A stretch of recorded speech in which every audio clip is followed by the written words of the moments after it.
제가 25살에 교회를 처음 나가서 그리고 지금까지도 기억하고 있고 제일 많이 들었던 말씀, 그리고 암송했던 말씀, 이 말씀으로 곡을 붙여서 찬양했던 말씀이 있다면 66권 가운데 3장 16절입니다. 그런데 이 3장 16절의 의미가 무엇인지는 교회를 다녔지만 잘 몰랐고요. 제가 신학교를 다니면서 전도사일 때도 잘 몰랐었고요. 목사가 되어서도 잘 몰랐었습니다. 이 의미를. 요한복음 3장 16절의 의미를 제가 목사가 되어서도 잘 몰랐었습니다. 그런데 어느 날 주님이 이걸 알게 하셨고 깨닫게 하신으로는 성경이 엄청난 양이잖아요. 이 가운데 이 66권 성경 가운데서 짜서 딱 물 한 방울 만들어내듯이 짜서 딱 한 방울을 만들어낸다면 엑기스라고 하잖아요. 가장 중심이라고 한다면 바로 이 구절입니다. 그런데 이렇게 애우고 저는 교회 처음 나가자마자 이걸 알았고 그리고 주일학교 교사를 하면서 암송을 했고 그리고 이걸 곡을 붙여서 노래를 불렀지만 그 의미는 잘 몰랐습니다. 제가 목사가 되어서도 잘 몰랐습니다. 그런데 이제는 너무 뚜렷이 알고 있습니다. 자, 오늘도 여러분 이 말씀의 의미를, 이 뜻을, 하나님의 말씀을 정말 다 아는 은혜가 있기를 예수님의 이름으로 축원합니다. 요한복음 3장 16절 말씀을 다 같이 읽도록 하겠습니다. 시작. 하나님이 세상을 이처럼 사랑하사 독생자를 주셨으니 이는 그를 믿는 자마다 멸망하지 않고 영생을 얻게 하려 하시니라. 아멘. 옆 사람하고 이렇게 인사 한번 해보실까요? 당신은 사랑받기 위해 태어난 사람입니다. 인사 한번 하실래요?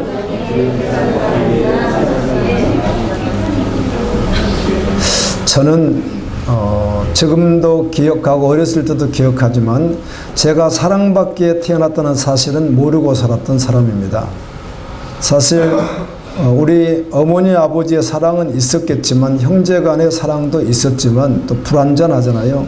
사람은 불완전하거든요.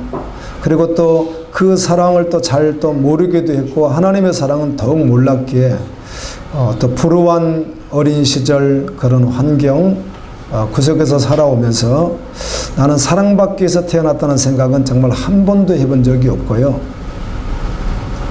누구를 내가 사랑하면서 살아야 된다는 것도 몰랐고 청년 시절에 여자친구들도 있고 이런 일은 있었죠.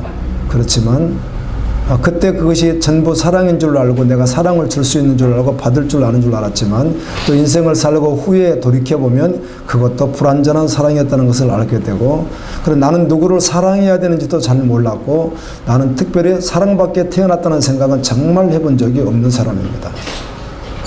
나는 그냥 이 땅에 덩그러니 떨어져 있는 어떤 그런 존재로 알았지 내가 사랑받기에 태어났다 그런 생각을 가져본 적은 정말 한 번도 없었습니다.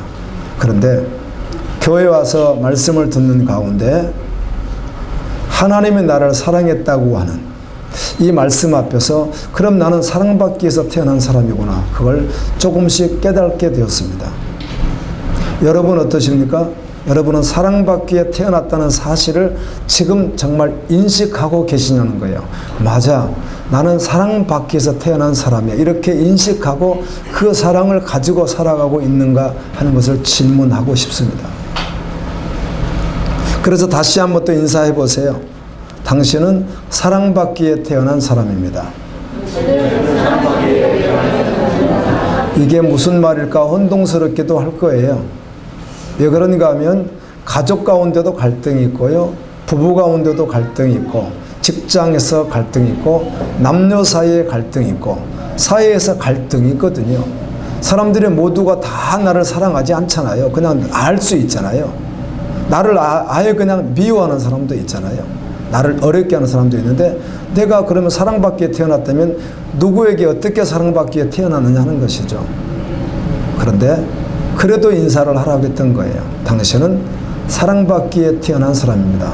그 말을 내가 아무리 가지려고 해도 믿으려고 해도 당장 가정에 가면 당장 이웃 속에 들어가면, 직장에 가면, 또 당장 어떤 이렇게 경쟁 상대의 사람을 만나게 되면 나 사랑해주지 않거든요. 오히려 미워할 정도가 아니라 뒤에서 나에 대해서 수군거리고 내 허물을 잡을 수 있으면 잡아내서 나를 공격하고, 이런 사람들은 무수하게 세상에 있습니다. 특별히 혹시 전쟁이 일어난다고 한다면 적군은 나를 그냥 무자비하게 죽일 것이거든요. 그런데 지금까지 살아오면서 여러 다양한 삶 속에 살아왔는데 당신은 사랑받기 위해서 태어났습니다라고 말하면 도대체 이게 무슨 말인가 하는 것이죠. 오늘 말씀을 통해서 당신은 사랑받기 위해서 태어난 사람이라는 사실을, 아멘, 말씀을 통해서 정말 받을 수 있기를 원합니다. 사랑받기 위해서. 그 사랑도 불완전한 사랑이 아니라 가장 완전한 사랑, 가장 지극한 사랑, 목숨을 내걸고 변치 않는 사랑, 그런 사랑을 주신 분이 계십니다. 이 사랑이란 말을 쓸 때 여러분이 이런 말을 혹시 들어보셨습니까? 아니면 여러분이 해보셨습니까? 나는 당신을 사랑합니다, 이런 말들. 또 어떤 타인을 통해서 나는 당신을 사랑합니다, 이런 말을 들어보셨나요? 그런데 그렇게 상대가 말을 할지라도, 상대가 그렇게 말을 할지라도 그의 마음속은 알 수가 없습니다. 아멘. 가족관계나 부모 자녀 관계라면 혹시 모르겠는데 타인이라고 했으나 타인, 그래서 주로 남녀 사랑을 그렇게 할 수 있겠고요, 또 친구 간에 그런 말을 할 수 있겠고, 직장에서 서로 그런 말을 주고받을 수 있겠지만 상대가 이렇게 나에게 말해주는 것이죠. 나는 정말 당신을 사랑합니다, 이렇게 고백은 했는데 그 사람 마음속까지는 알 수가 없다는 것입니다. 부부라도 그렇습니다. 평생을 사는 부부라도 그럴 수 있습니다. 끊임없이 사랑한다고 하지만 그 속마음까지는 알 수가 없는 것이거든요. 그래서 대부분 사람들이 사랑하는 사랑이 있다면 조건적인 사랑일 수가 있습니다. 조건. 당신이 나를 전부로 목숨을 걸고 사랑한다면 나도 당신을 사랑해주지. 그러나 당신이 나에게 그렇게 사랑하지 않는다면 나도 그렇게는 사랑할 수가 없지. 네, 바로 그런 조건적인 거 말하는 것입니다. 조건적인 거. 당신이 목숨을 걸고 정말 나를 사랑하는 것이 정말 사실이라고 한다면 나도 당신이 좋으니까 나도 당신을 목숨 걸고 사랑할 수 있겠다. 이 말은 조건이라는 것이죠. 당신이 나를 사랑하든 사랑하지 않든, 당신이 나를 어떻게 생각하든 상관없이 나는 목숨을 걸고 당신을 사랑하겠습니다. 이런 사랑이 세상에 있나요? 이런 사랑은 존재하지 않습니다. 그런 사랑이 없습니다, 세상에. 아니, 나를 목숨 걸고 사랑해 주지 않는 사람을 내가 목숨 걸고 사랑하겠다? 그런 건 별로 없습니다. 짝사랑이라는 말을 하긴 하지만 그 짝사랑도 시간이 지나면 변질되는 것이고 완전하지도 않거든요. 그러다 보니까 이웃관계뿐만 아니라 직장의 사람들 관계뿐만 아니라 가족 관계에서도 갈등이 있는 것입니다. 사실 전제적으로야 부모 자녀가 사랑하게 되어 있고 형제간에 사랑하게 되어 있으나 여러분, 세상이 그렇습니까? 악해지다 보니까 형제간도 서로 갈등하고 경우에 따라서 서로 때리기도 하고 극기하는, 죽이기도 하는 그런 사회 속에 우리가 살고 있습니다. 그런데 하물며 가족도 아닌 사람, 여러분, 부부라도 살 때 부부지 그렇지 않은 부부가 아니잖아요. 연애요, 그것도 불완전하잖아요. 그런데 하물며 가족 가운데도 부모와 자녀와 형제와 형제 사이에도 갈등이 있을 텐데 하물며 타인과의 사랑이 온전하겠는가 하는 것입니다. 그런데 우리는 그렇게 말하죠. 나는 목숨 걸고 당신을 사랑하겠습니다. 대부분 세상의 사랑은 조건부적이죠. 부부도 마찬가지예요. 살긴 살지만 약간 인간이니까 완전하진 않을지라도 정말 아무리 봐도 저분은 나에게 목숨으로 나를 사랑하는 분이라는 게 너무 실제이고, 그렇게 한다면 아멘, 나도 그렇게 마음을 줄 수 있겠죠. 그런데 부부도 그렇지가 않을 수가 있거든요. 살긴 살지만 그 정도는 아닐 수 있는 것이죠. 화나면 무슨 말인지 할 수도 있는 것이고요. 그런데 대부분 조건부 사랑이라고 한다면 이 세상에 그래도 조건이 좀 붙지 않는 사랑이 있습니다. 그 사랑은 어머니가 자녀를 사랑하는 것입니다. 아멘. 존재적으로 그렇다는 것입니다. 뭐 엄마와 딸, 엄마와 아들 갈등은 있을 수 있죠. 살다 보니까 서로 약간 의견 충돌이 있을 수 있고 서로 마음이 이렇게 좀 틀릴 수도 있지만, 그러나 전제적으로는 엄마는 자녀를 조건적으로 사랑하지 않고 그냥 사랑합니다. 안 믿어진다고요? 그래요. 사람들에게 물었대요. 미국에서도 물어봤대요. 가장 감동적인 단어를 한번 쓰라고 했더니 이렇게 종이를 나눠주면서 가장 감동적인 단어를 하나 쓰라겠다는 거예요. 그럼 가장 감동적인 게 무엇입니까? 알프스, 흰눈, 아름다운 강물, 떠오르는 태양, 뭐라고 쓸 수 있지 않겠습니까? 그런데 거의 대부분의 사람들이 어떻게 썼는지 가르쳐주지도 않은데 공통적으로 1위로 나온 것이 어머니였다고 그래요. 어머니. 이건 과거나 현재나 비슷할 것 같아요. 어머니.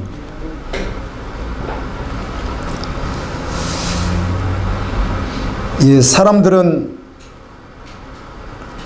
돈이나 그 사람의 애모나 그 사람의 권력이나 그 사람의 명예로 그 사람을 평가하기가 쉽습니다. 대부분 그렇게 합니다. 타인일 경우는. 저 사람이 어떤 사람인가? 그가 가진 돈, 또 애모, 권력, 명예, 다양한 세상의 그런 것들을 가지고 평가하는데 이것을 갖다가 속물인간이다, 속물인간이다 이렇게 쓴다는 거예요. 그런데 속물인간의 반대가 되는 단어, 안속물? 그 말이 아니라 속물인간의 반대가 어머니라는 거예요. 어머니.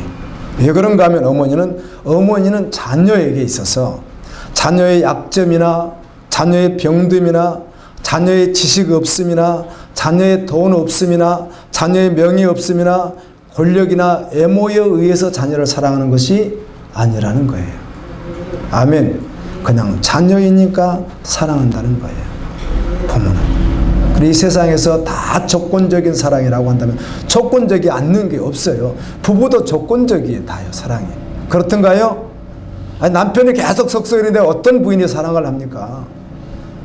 부인이 계속 속을 썩이는데 어떤 남편이 계속 사랑을 합니까?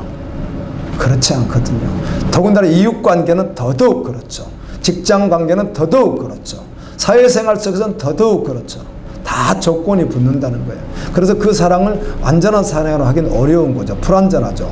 그런데 어머니가 자식을 사랑하는 사랑은 전제적으로 조건이 없다는 거예요. 그래도 인간이니까 갈등은 있죠. 요소가.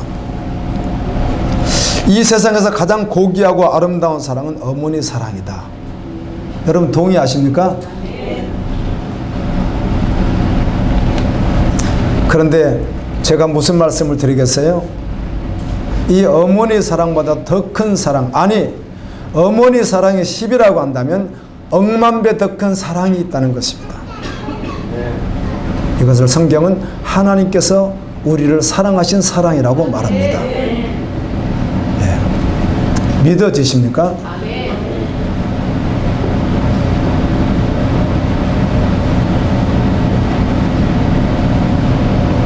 오늘 읽은 요한복음 3장 16절은 이렇게 되어 있습니다.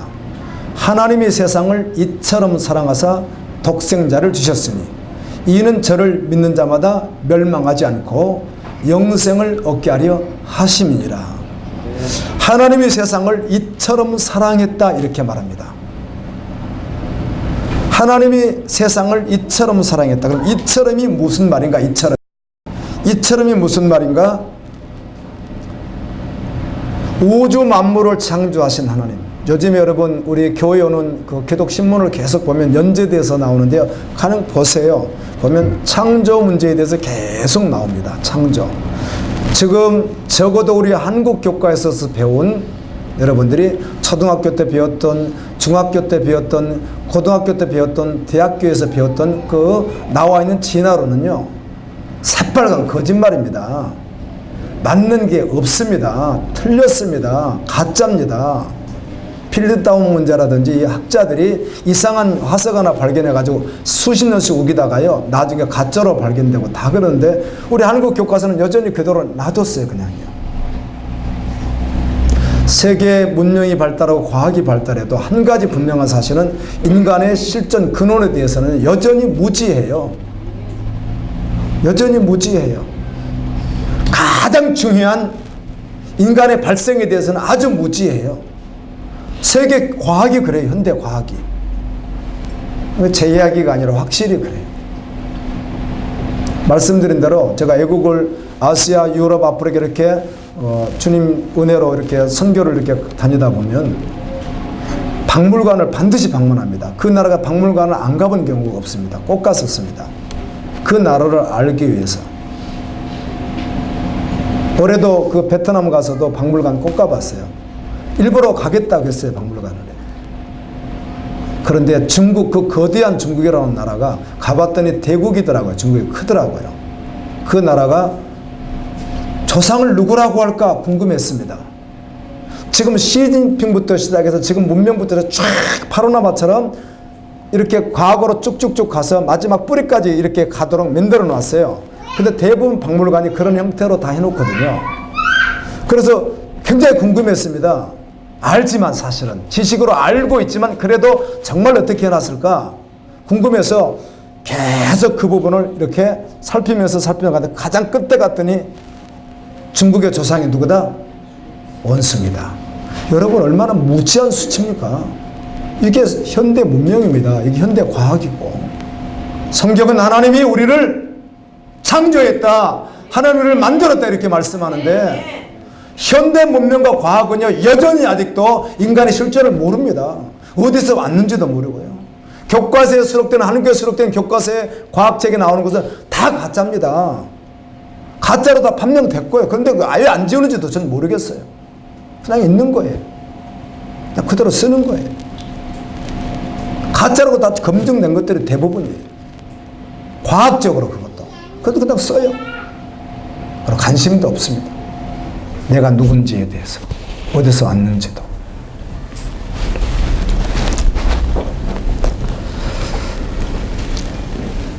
하나님의 세상을 이처럼 사랑했다. 이처럼 이 말이 무슨 말인가 하면 하나님은 우주 만물을 창조하신 분이에요. 전부를 가지신 분이 전능하신 분이에요. 그런데 아담 이후에 죄인으로 태어나서 죄를 짓다가 마지막에 지옥 갈 수밖에 없는 인생을 위해서 인간이 스스로 구원에 이룰 수 없기에 구원받게 하기 위해서 하나밖에 없는 그런 뜻입니다. 사실은 표현상 그렇게 쓰는 겁니다. 하나님 자신이거든요. 하나밖에 없는 영원하신 하나님이 하나밖에 없는 그 아들을 하늘나라에서 이 땅에 인간의 몸을 입고 보내셔서 우리의 죄를 대신해서 그분이 십자가에 달려 돌아가 죽으시게 한 거예요. 그런데 한 분이었는가 예수님? 한 분이었는가? 우리 인류 최초의 조상이 아담 한 사람이었거든요. 인류 최초의 한 사람이 나무와 같이 죄의 나무예요. 죄를 짓고 그래서 이 나무에 열리는 모든 인간들이 죄인인 거예요. 그래서 생명나무이신 예수 그리스도가 오셔서 대신 십자가에 달려 돌아가 죽으심으로 말미암아 여기에 있는 가지에 붙어있는 우리 한 사람 한 사람을 믿음으로 말미암아 여기서 꺾어서 어디에 붙이는 거예요? 예수님 생명나무에 접붙임을 시키는 거예요. 그렇게 하려면 예수님이 그 죄를 대신해서 반드시 심판을 받아야만 하는 거예요. 제 형벌을 받아야만 하는 거예요. 하나님의 방법이에요. 우리를 구원하시는.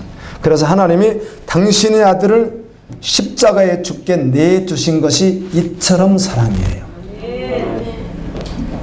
설명을 깊이 하지 않아도 여러분들 신탄지 사람들이 다 죽는다고 하는데 내 아들을 죽이면 오늘 내 아들을 짐승 잡듯이 잡아 죽이면 신탄지 사람이 산다고 해도요. 저 예수님 믿지 않으면요. 전 그렇게 할 수 없습니다. 내가 왜 내 자식을 잡아 죽여서 신탄지 사람을 살립니까? 그럴 리가 없거든요.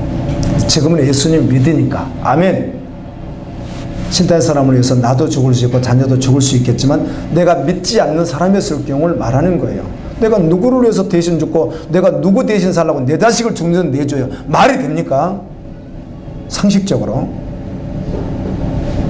그런데 하나님은 우리를 살리시게 하여 아들을 내어주셨는데 이것을 이처럼 사랑하사 이렇게 사랑했다는 거예요. 여러분을 사랑한다는 사람에게 증표를 한번 내놔 보라 가세요. 이번에 가서 손가락 하나 잘라가지고 가져오라 보세요. 그거 할 수 있습니다. 이거 하나 자를 수 있죠. 당신을 사랑해 혈서도 쓸 수 있죠. 죽는 것도 아닌데. 그런데 정말 이 사람이 목숨으로 나를 사랑하는지는 그 속에 들어가 보지 않아서 모른다니까요. 부부라도. 하나님은 자신의 생명으로 목숨으로 우리를 사랑했어요. 아멘. 죽음으로 증명했어요. 내가 너희를 사랑한다고. 이게 하나님의 사랑이라는 것입니다. 세상이라고 했죠. 세상. 세상을 이처럼. 세상은 사람이에요. 우리를 말하는 거. 우리를. 비유가 적절할까요? 여러분 다시 묻습니다. 여러분 사랑을 듬뿍 받고 살아가십니까? 하나님의 사랑을 잘 모른다고 합시다. 하나님을 잘 몰라요. 사람에게 목숨을 걸 만큼 그런 나를 사랑해 주는 사람들이 있습니까? 부모님도 계시고 부부도 있고 자녀도 있고 이웃도 있고 사회도 있고 그렇습니까? 여러분을 정말 죽을 거예요. 그 사람 나를 사랑하니까. 진짜로. 그런 분이 계십니까? 하나님은 우리를 그렇게 사랑하셨어요. 하나님께서 그렇게 사랑하셨다고.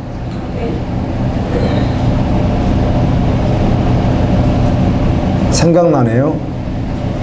몇 년 전에 어떻게 뉴스를 잠깐 보다 보니까 외국의 유명한 여자 가수래요. 이름이 얼른 생각이 안 나는데요. 그런데 남편이 부자래요. 그래서 생일날 800억짜리 서만으로 사가지고 주었대요. 선물로. 아마 이 나라마다 땅값이 다 다르잖아요. 그래서 아프리카 같은 데서 땅을 사면요, 우리나라 돈 가지고 살 수 있다면요, 어마어마하게 살 수가 있습니다. 800억이면요, 엄청나게 살 수 있습니다. 네, 그 섬을 다 선물로 정말 줬다고 하더라고요. 내가 그 가수 이름이 잘 기억이 나잖아요. 여자 가수인데요. 남편이 그 아내를 사랑할 수 있겠죠. 하나님은 우리에게 섬 하나를 주신 것이 아니에요. 아멘. 하나님 자신의 전부를 다 주셨다고 말해요. 그렇게 사랑하신대요. 이 사랑을 믿음으로 받게 되면 그때부터 자유함이 있습니다. 눌림에서 벗어납니다. 불안과 두려움에서도 벗어납니다. 행복하기 시작합니다. 어제 봤던 태양이 전혀 오늘 태양이 아닙니다. 세상 모든 것들이 완전히 다르게 보이기 시작합니다. 아멘. 사랑을 받았거든요. 누구의 사랑을? 하나님의 사랑을. 그런데 하나님이 우리를 사랑하셨는데 우리는 어떤 상태에 있었는가? 어떤 상태에 있는데 나를 사랑했는가?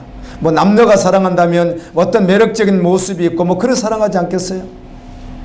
이빨 다 빠진 할머니를 청구하게 사랑하겠어요?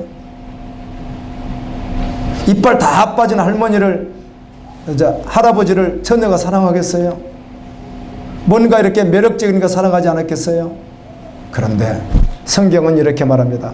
하나님이 우리를 사랑할 때 그 상태를 말하는데 언제 우리를 사랑했는가? 우리가 더러운 죄인으로 살아갈 때. 아멘.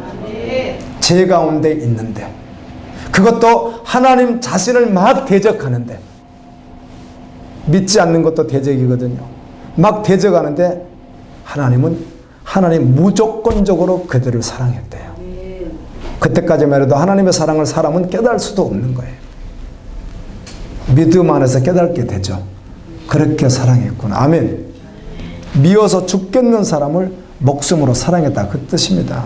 여러분을 지극히 미워하고 여러분을 어떻게든 죽이려고 하고, 여러분 살지 못해, 여러분 가정을 어떻게든 파괴해서 자기가 뭔가 유익을 뜯으려고 평생을 그렇게 공격하는 그 사람을 여러분이 사랑 못하잖아요.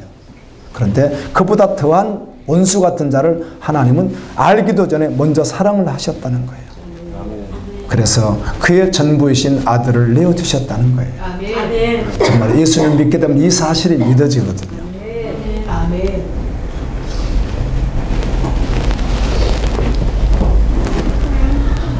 세상에서 우리가 태어나면 죄인으로 태어납니다. 모두가 다 죄인으로. 여러분, 태어나면 선악설, 성선설, 선이 있었는데 악해지는 것인가? 원래 악하게 태어나니까 악한 것인가? 여러 가지 이유가 있지만 성경은 명쾌하게 말합니다. 사람은 태어나면서부터 무엇으로 태어나요? 죄인으로. 여러분, 애들 보세요. 당연히 그거는 원초적 본능이지만 1살짜리 6개월짜리도요, 자기 속상하게 하면요, 막 울부짖습니다, 얘가요. 이기심이 있습니다, 벌써요. 아직은 그 행동으로 큰 죄를 지을 수가 없는 것이죠. 이기심이 있어요, 이기심이.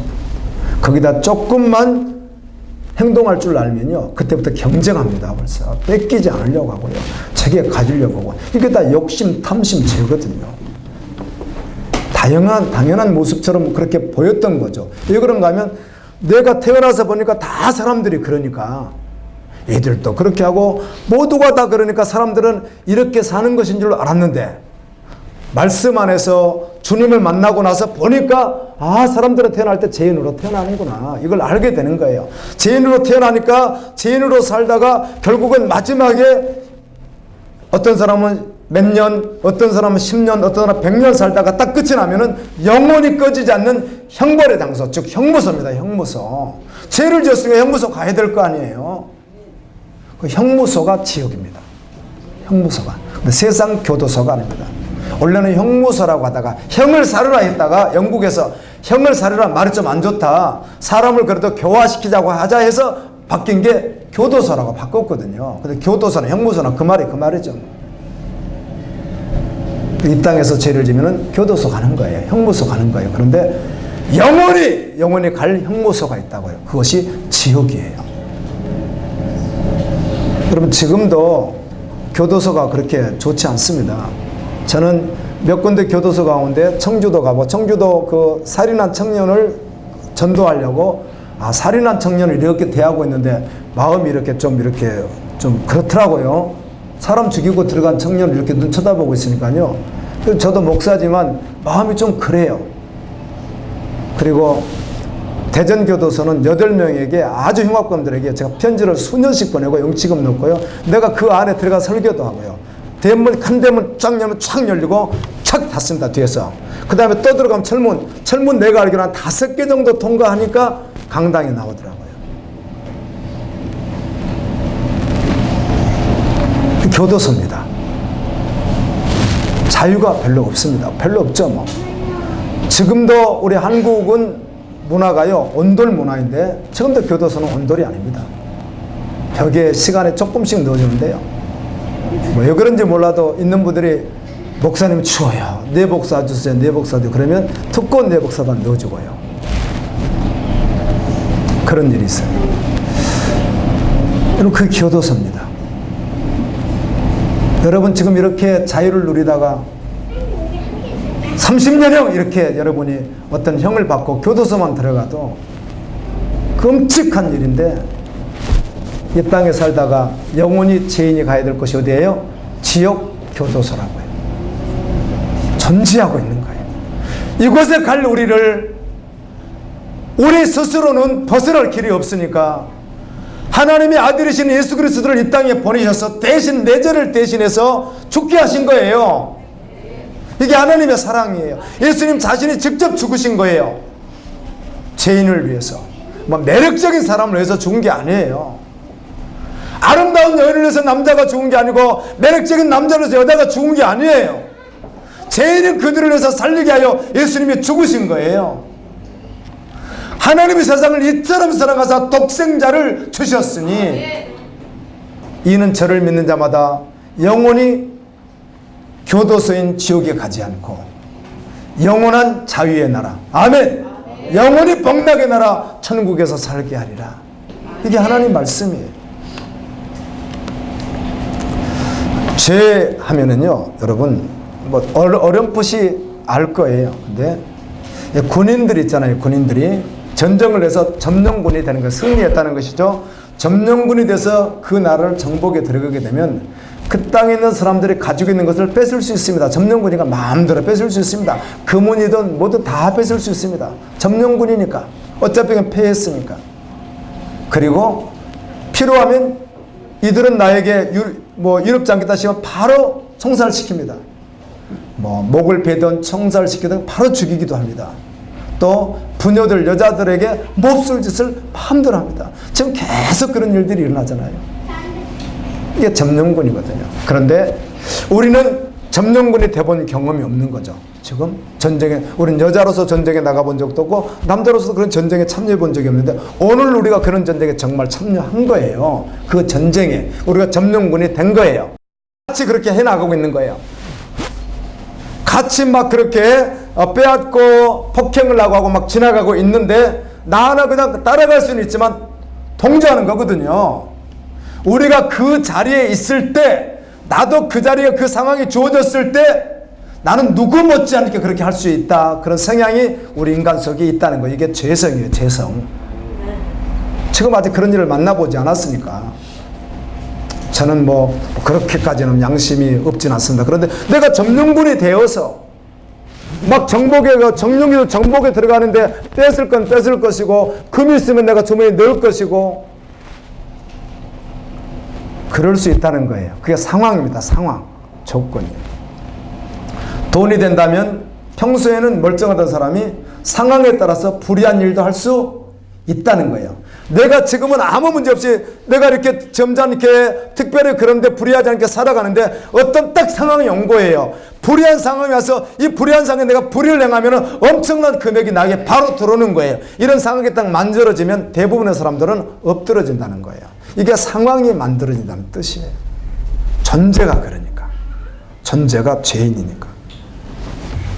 시리아 난민 문제가 요즘에 가장 심각합니다. 난민들 가운데 시리아. 내전으로 인해서 심각하잖아요. 유럽으로 가기 위해서 이들이요, 뱃사슬을 주는데 보통 100배 정도 준대요. 10만 원이면 갖고 가시면 100배면 얼마입니까? 1000만 원인 거예요. 1000만 원. 그렇게 주는데 경우에 따라 목선에 타기도 하지만 조그마한 보드에 태우는 거예요. 제가 그 알바니아 앞에서 지중해 이탈리아로 가는 방향 그 앞에 갔었습니다. 난민들 그쪽으로 간답니다. 그쪽에서.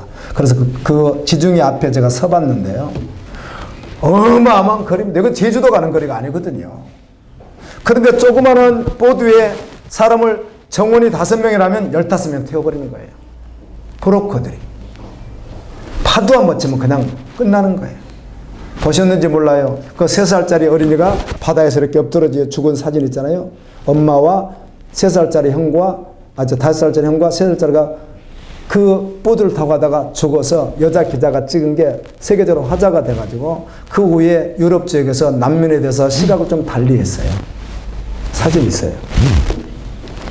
난민들 이렇게 태우면은 이 브로커들이 100배나 돈을 받는 거예요. 50배, 100배를 돈 받고 목숨을 담보로 하고 그냥 많이 실어버리는 거예요. 그러니까. 그런데 이들은 어차피 이래도 죽고 저렇게 죽느니 배 타고 가다가 어떻게 한다? 독일 쪽에 가서 이탈리아 쪽에 가서 한번 살아보겠다는 거죠. 난민이 돼서. 그렇게 가다가 죽기도 하는데 조금만 파도가 쳐도 죽으니까. 근데 이 브로커들은 돈 벌 욕심으로 그렇게 하는 거잖아요. 혹시 그 브로커가 내가 아니에요, 우리는요. 우리는 양심이 있다는 것이죠. 그런데 내가 시리아에 있는 그 난민들을 이렇게 애국으로 가게 하는 브로커에 있는 그런 내가 사람이었다고 생각. 혹시 그 환경에 내가 있다고 생각해 봐요. 좋은 머리 가지고 더 나쁘게 쓸 수도 있는 것이 인간의 실존이라는 거예요. 저는 아닙니다. 여러분, 그렇게 부인할지라도 성경은 뭐라고 합니까? 심히 부패하고 가장 더러운 것이, 아주 더러운 걸레보다 아주 더러운 최고의 세상에 더러운 것보다 더 더러운 것이 무엇이다? 사람의 마음이다. 성경이 이렇게 말을 해요. 잘 모르는 거예요, 자신이. 맑은 물 같은데 구정물을 담아서 놔뒀더니 한 달 놔뒀더니 우연 물이 너무 맑은 거예요. 아, 물이 맑다고 했더니 이걸 좀 흔들었더니 어떻게 되는 거죠? 밑에서 물이 다 올라오는 것과 같이 우리 상황이 지금은 그런 악독한 일을 하지 않아야 될 상황 속에 내가 존재하고 있는데, 그런 존재가 똑같이 주어지면 별반 인간들은 다를 바가 없다는 거예요. 그 성경의 증언이에요. 심히 부패한 것이 인간의 마음이다. 저는 열방을 위해서 기도하는 시간을 여러분 아시듯이 많이 갖고 있잖아요. 늘 갖고, 매주 갖고 있고, 한 달에 한 번씩 공식적으로 24시간 밤을 새가면서 갖고 있잖아요. 그렇게 기도하다 보면 열방에서 일어나는 수많은 악독한 일들, 브라질 문제, 콜롬비아 문제, 말도 못한 일들 있잖아요. IS 문제, 이런 것들을 접할 때마다 무슨 생각이 드냐면은, 내가 지금 목회자가 되어서 이렇게 선하다고 살아가고 있지만 내가 목회자도 아니고 하나님도 모르고 내가 바로 IS로 태어난 내가 어떤 군사였다고 한다면은 이 머리 가지고 그들보다 더 악독한 일도 할 수 있는 존재가 내가 아닌가 확실하게 그렇게 느껴져서 그들의 죄입니다 고백하기 전에 주여 내 죄를 용서해 주옵소서 기도하게 되는 거예요. 이게 인간이라는 것입니다. 죄인으로 태어나 죄를 지으면서 이 땅에서 몇십 년 아니 100년을 살다가 결국은 죽으면 영원히 나올 수 없는 교도소인 지옥에 들어갈, 그 영원히 고통받는 지옥에 들어갈 죄인들을 위해서 하나님이 이처럼 사랑하사 아멘. 아들을 십자가에 내어주셨다는 말씀이 성경 말씀이라는 거예요.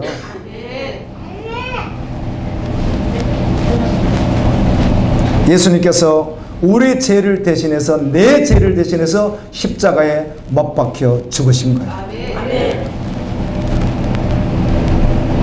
아멘입니다.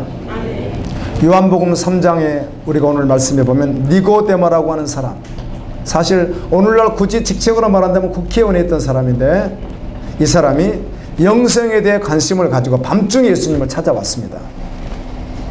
영생에 대해서, 영원히 사는, 지옥 가지 않고 영원히 사는, 죄인에서 벗어나서 의인이 되는, 찾아와서 궁금해서 물을 때 예수님이 하신 말씀이 요한복음 3장 16절입니다. 아멘. 하나님이 세상을 이처럼 사랑하사 독생자 예수를 주셨으니 이는 저를 믿는 자마다 멸망하지 않고 영생을 얻게 하려 하십니다. 여러분, 모든 사람은요, 글쎄 뭐 이렇게 말한다 여러분이 못 알아듣겠어요? 다 알아듣죠. 알아듣지만 아이 그건 그거고 오늘 당장 뭐 제가 누리면 되죠, 이런 생각하겠죠. 안 그래도 북유럽 같은 데는 목요일까지만 근무하고 금토일 3일간 휴무 들어가는 나라들이 있습니다. GMP가 막 10만 불입니다. 청년들이 4일만 일하면 3일 실컷 놀 만큼 충분합니다. 오늘 즐기자. 오늘 한국 청년들도 이런 분들이 요즘 많이 발생하던데요. 오늘 즐기자. 이런 분들이 굉장히 많은 건 사실입니다. 그럼에도 불구하고 인생은 예수님을 모르면, 믿지 않으면 방황하는 인생을 살 수밖에 없습니다. 아멘. 그냥 방황합니다. 절대로 안전하지가 않습니다. 지금 쾌락을 누릴 수, 돈 있으면 여러분 쾌락 누릴 수 있죠. 하고 싶은 거 할 수 있죠. 사고 싶은 거 삽니다. 사람도 살 수 있습니다. 그런데 그렇다고 그가 완전한 자가 아니고요. 아멘. 그가 불안이 없는 것도 아니고 걱정이 없는 것도 아니고 갈증이 없는 것도 아닙니다. 다 알아요, 여러분들이 이런 말을 하면. 삼성의 회장이 누구죠? 네, 제가 알기로는 지금 병원에 있는 줄 알아요. 그분을 부러워할 사람이 아무도 없습니다, 지금은요. 그분 청춘 시절, 그분이 잘 나가던 시절, 그때 당시에 그 사람 부러워했을 수는 있어도요, 지금 그 사람 부러워하는 사람 아무도 없습니다. 누가 그 사람을 부러워하겠습니까? 여러분 부러우세요? 먹지도 못하고 누리지도 못하고 침대에 누워있는 그게 부러우세요? 제가 인천 세브란스 병원에 신방을 이렇게 갔었는데 몇 차례 가다 보니까 거기 56세 되신 분이 한 분이 이렇게 계시는 거예요. 근데 주변 분들이 이분은 이제 중풍을 맞아서 언어 소통이 잘 되지 않는데 그 옆 분들이 이야기를 해주는 거예요. 이분이 인천에서 세금 1위로 내는 최고 부자였다는 거예요. 세금 1위. 그분이. 그런데 지금 들어온 지가 몇 년이 되셨는데 처음에는 자녀들이 독방부터 잘 하더니 지금 일주일이 돼도 거의 찾아오는 일이 없고 있어봐도 부인은 오지 않고 어쩌다 딸이 한 번씩 오는데 그냥 그 옆에 일하시는 분 있잖아요. 그분이 이렇게 하는데요. 오지 않는데요. 저 그분 부럽지 않더라고요. 자, 그때 그분을 본 게 40대 초반 때 봤는데요. 전혀 부럽지 않더라고요. 인천광역시에서 세금 제일 많이 내는 사람. 전혀 안 부럽던데요. 부럽습니까? 다 알아요, 우리가 그 사실은. 다 아는데도 지금 찰나, 오늘 사는 찰나에 어떻게 누려볼까, 쾌락을 누릴까, 이게 인간이에요. 제가 영상을 하나 보려고 어제 계속 찾다가 결정을 못 했는데요. 영상 7분짜리, 6분짜리, 8분짜리 복음 영상이 있거든요. 그래서 내가 한 몇 개를 보다가 좀 적절할까 하다가 그걸 볼까 말까 하다가 제가 갈등하다가 결국 못 본 게 있는데 콩이라고 하는 제목이어서 콩. 미디어에서 만든 거잖아요. 복음 미디어에서요. 콩이라고 하는 것인데 그게 뭔가 하면 이런 내용이에요. 도살장에서 그날 양이 돼지를 수십 마리 막 어떤 경우에 따르면 20마리 막 이렇게 잡아야 되는 거예요. 그런데 이분들이 할 줄 안다고 하면서도 잘 못 잡아요. 그러니까 잘못해가지고 막 피가 나는데 막 돼지가 막 돌아다니고 막 이러니까 다들 어려워하는데 그때 나이가 좀 지긋이 드신 노인이 전문가에게서 왔어요. 그 사람들이 비웃어요. 우리도 젊은데 못하는데 저 노인이 저걸 어떻게 이렇게 다 비웃어요. 그런데 한번 해보겠습니다. 그럼 어떻게 하느냐면 돼지 우리 쪽에다가요 이렇게 데리고 또 다른 데로 이동을 해야 되는데 이동하다가 도망가면 또 문제잖아요. 그런데 이분이 콩을 먹이더라. 콩을 이렇게 차대기로 가져가지고 돼지가 콩을 좋아한다네요. 콩을 먹이니까 돼지들이 콩 먹으려고 막 번들번들 하잖아요. 계속 먹이다가 콩을 가지고 이렇게 오니까 따라오더라고. 그 다음에 한 마리가 먼저 오니까 한 마리 딱 잡고요. 근데 죽었어. 피 흘려서 지금 넘어졌는데도 콩 주니까 뒤에 돼지가 전혀 깨달지를 못해요. 이놈 죽었으니까 어떻게 해야 되는 거죠? 도망가야 되나? 도망 안 가요. 그럼 끌고 가고 또 그 다음 오는 놈 딱 죽여요. 그것도 끌고 가면 봐요 돼지가. 근데 콩 주니까 어때요? 그냥 또 와요. 그게 콩이라는 드라마였어요. 복음 때문에. 그렇게 하면서 인생이 무엇인가 뭐 이렇게 이제 마지막 결론을 맺어가는 내용이었어요. 사람이 그렇게 무지해요. 오늘 이 땅에서 잠시 머무른 것, 어떻게 영광을 누릴 것인가, 평화를 누릴 것인가, 여기에 목적을 두고 그렇게 전부 그냥 살아간다는 거예요. 그래서 제가 그걸 말로 하는데요. 예를 든다면 오늘 오신 분이 그럼 우리가 돼지란 말인가 혹시라도 이런 생각이 들까 봐서 제가 영상은 보여주지 않았지만 그건 정말 기도하시는 분들이 만든 영상이에요. 인생이 이런 것이라는 거예요. 도살장이 아니거든요. 지옥이 기다리고 있거든요. 영원한 교도소가 기다리고 있거든요. 그러니까 여기서 구원하게 하여 아들을 내어두신 분이 하나님이라는 거예요. 그렇게 우리를 사랑하셨다는 거예요. 하나님을 모르면 믿지 않으면 인생은 하염없이 방황할 수밖에 없고 갈증을 느낄 수밖에 없습니다. 자기가 주인 돼서 살아가는데 완전합니까? 만만합니까 인생이? 자기가 주인 되는데 어떤 어려운 상황이 오면 불안하죠. 두렵죠. 뭘로 해결한단 말이에요? 자기 인생을 자기가 어떻게 책임을 져요? 못 지는 거예요 인생은요. 우리의 주인이 하나님이세요. 그분에게 갈 때 가장 안전해요. 정말 예수님을 믿는 성도는 상황이 있을 때도 결코 두려워하지 않아요. 목마르지 않아요. 요한복음 7장 37절에 예수님이 이렇게 말하죠. 누구든지 목마르거든 내게로 와서 마시라. 나를 믿는 자는 성경에 이른 것 같이 그의 배에서 생수가 강물처럼. 여러분 목마르면 우리가 물을 마시지 않습니까? 그런데 내 배에서 생수가 계속 흘러나오니까 마실 필요가 있다는 거예요? 없다는 거예요? 갈증이 없다는 것이죠. 절대로. 여러분, 우리는 하루 동안에도 물을 몇 시간 마시지 않고 움직인다든지 이렇게 짠 것을 먹었을 때 목이 타기 시작해요. 그럼 물을 마셔야 이게 갈증이에요. 그럼 내 배에서 생수가 계속 나오니까 마실 필요가 없는 거예요. 갈증이 없다는 것이죠. 여러분, 이 말씀 믿으세요? 동의하십니까? 이 목마름이란 말이 무슨 말인가? 우리가 살아가면서 만나는 모든 문제들을 말하는 거잖아요. 모든 문제들. 당면한 문제들이 있다는 거죠. 사람들마다 당면한 문제가 크게 세 가지 정도로 생각해 볼 수 있어요. 크게. 첫째는 경제 문제예요. 돈이라는 것이죠. 돈이요. 돈 문제로 얼마든지 어때요? 갈증할 수 있거든요. 참 부자들 신기하더라고요. 부자를 어디부터 부자라는지는 잘 모르겠는데 저는 가진 것이 워낙 제로다 보니까 주님이면 충분한 사람으로 목사로 살아가서 행복한데요. 제가 지금도 이렇게 가서 만나는 분이요. 국가대표이고요. 둘 다 외제차를 벤츠를 타고요.